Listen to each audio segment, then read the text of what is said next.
What are some of the challenges with scleral lenses? Well, we've talked about conjunctival inflammation, and we've talked about conjunctival impingement and blanching.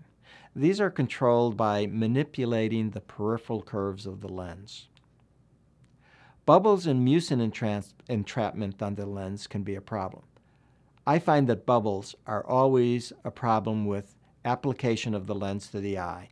Improper application results in bubbles. You have to tell the patient to be patient, and if they have a bubble, they have to remove the lens and replace it. Mucin entrapment is another thing.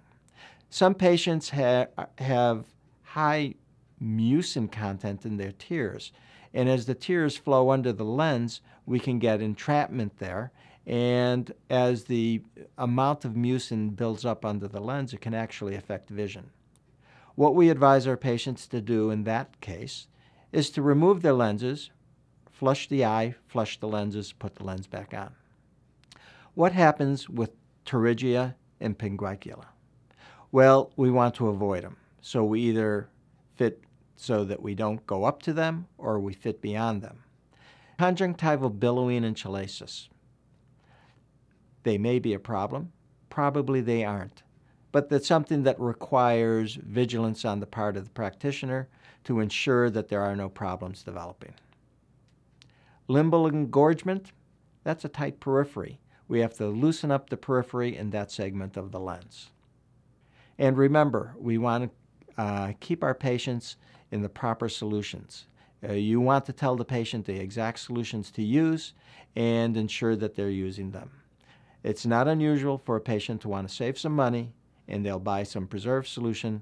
They'll come in with a slightly red eye, and when you put fluorescein staining on the conjunctiva, after you remove the lens, you're going to see that they've got a solution-created toxicity or staining pattern. Now, the most important thing for the patient is to be comfortable removing their lens.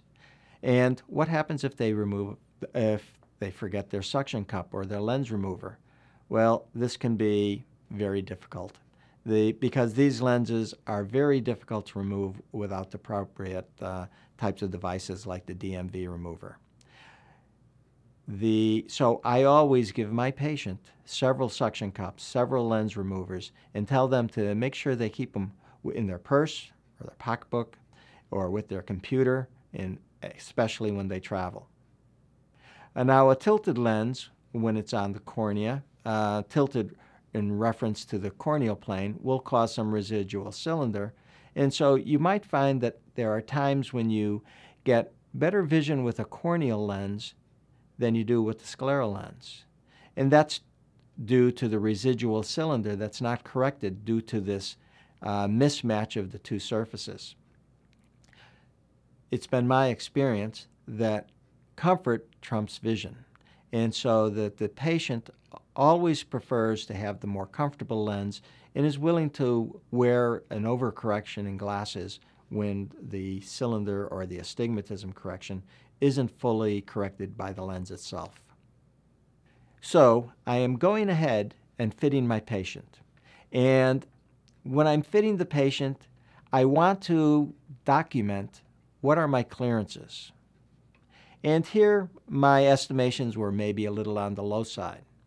But if you look at my drawing here, or my figure, you'll see that we have a lens on the eye, and I've estimated the tear lens depths at various positions.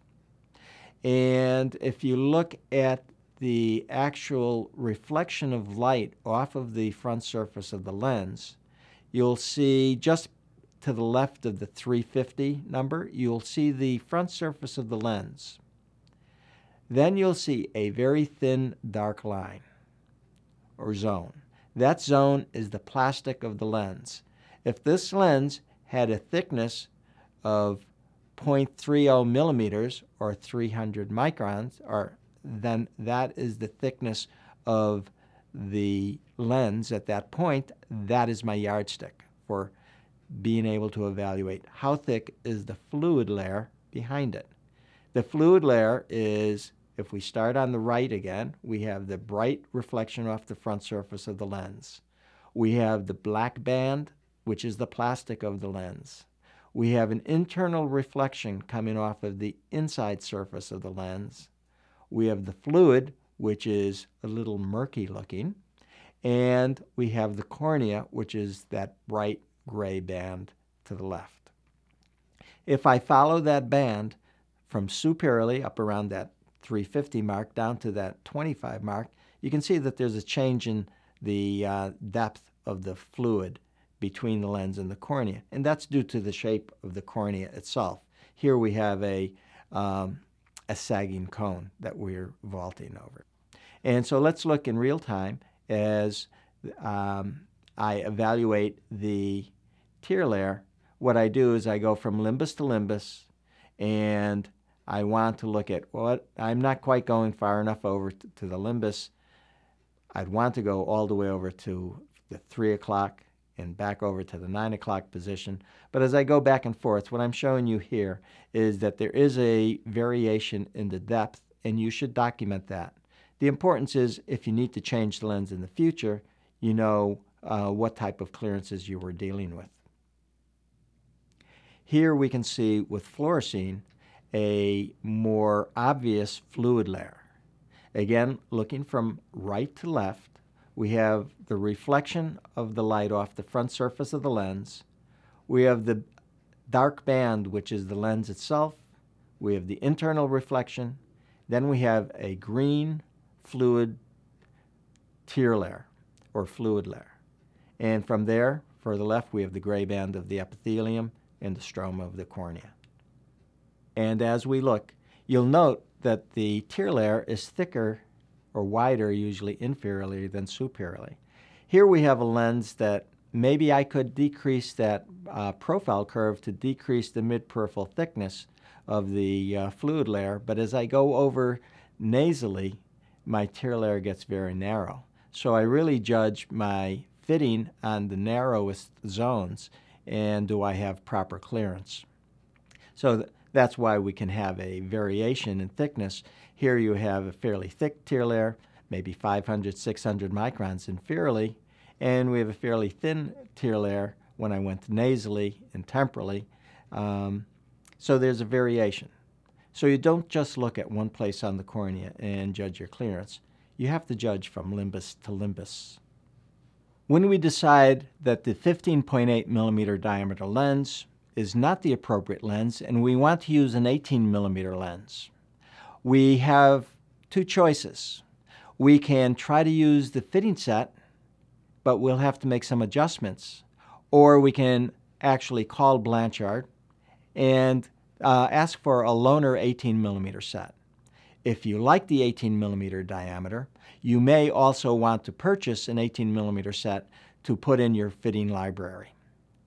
Now let's look why the 15.8 millimeter lens and the 18 millimeter lenses don't fit exactly the same. Here I have drawn a 420 SAG 800 profile or increased profile 15.8 millimeter lens on the screen.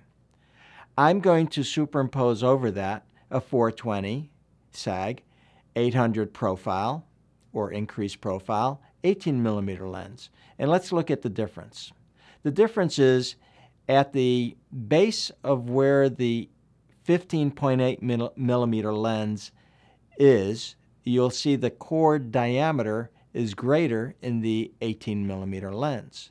So that lens is going to actually fit lower onto the cornea. It's going to fit further back on the sclera. So we need to have an increase in the sagittal height of the lens if we put that lens on the eye. Here, we think that the 430 SAG or 100 micron increase in SAG will adjust for that change in the chord length at that 15.8 millimeter mark. We need to put the lens on the eye to see if this actually happens. And it's like putting a larger hat on your head. The larger hat is going to fit lower, around covering your ears perhaps. So as we put the lens on the eye, the 18 millimeter lens fits further back, and we might have lost the vault that we want or the clearance that we want from limbus to limbus. So this necessitates a higher sagittal height lens.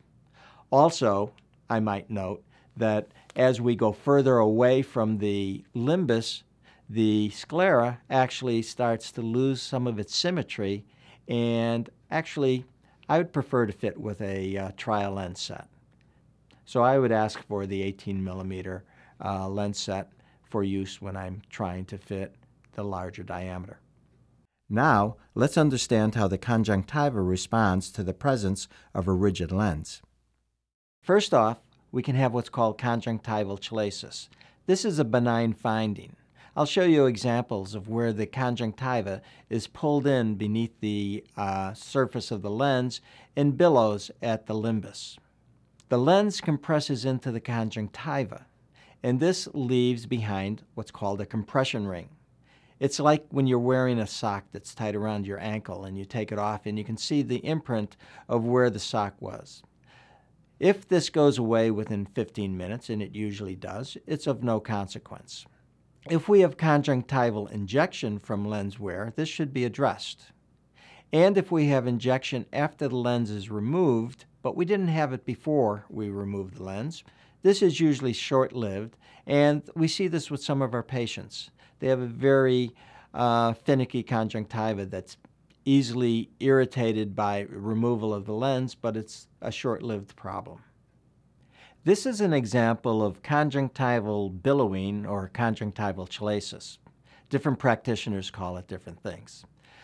What happens is the conjunctiva is loose and it is drawn in with tear exchange under the lens, and we see a ballooning of the conjunctiva at the limbus.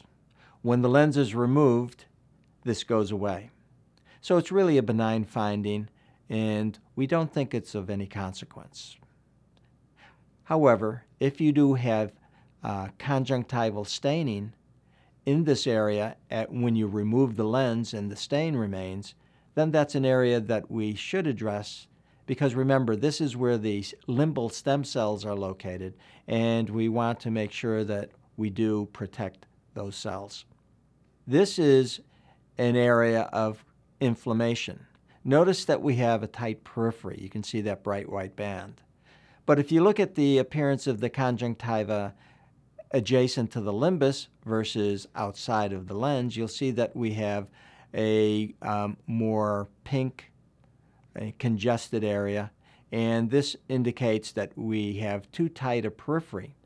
Just flattening the periphery in this instance is going to alleviate this problem. This patient has a compression ring. When I remove the lens from the eye, I quite often find a compression ring. Compression rings are usually a benign finding, and they dissipate within 10 or 15 minutes. This compression ring is slightly different. You see that there's conjunctival staining from fluorescein where the compression ring was. This lens might need to have the edge of the lens modified or polished by the laboratory in order to create a smoother juncture. Not all patients are symmetrical. This patient has a conjunctival bleb, almost like a chalasis, nasally, and we're getting a great deal of congestion there. Now, this patient, surprisingly, isn't bothered by this and comfortably wears his lens 14 to 16 hours a day. However, I'm not comfortable with it. We were able to alleviate this problem entirely by going from a 1-flat to a 2-flat peripheral curve system. Here's a patient that has had his lens removed, and you can see that the imprint of the lens in the conjunctiva is still there. The area of the limbus shows a slight amount of staining. This is something that should be addressed. A change in the fit in this instance was actually to, again, flatten the periphery to the next flatter zone. This patient was wearing a standard design peripheral curve. We went to a 1-flat, and we were able to get a better alignment in the periphery. Also, we increase the sagittal height of the lens to get a little more clearance at the limbus.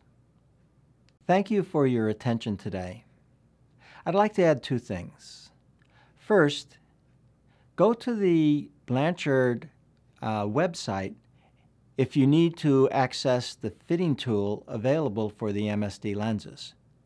It will allow you to easily make adjustments in your fit and not make mistakes in your lens order.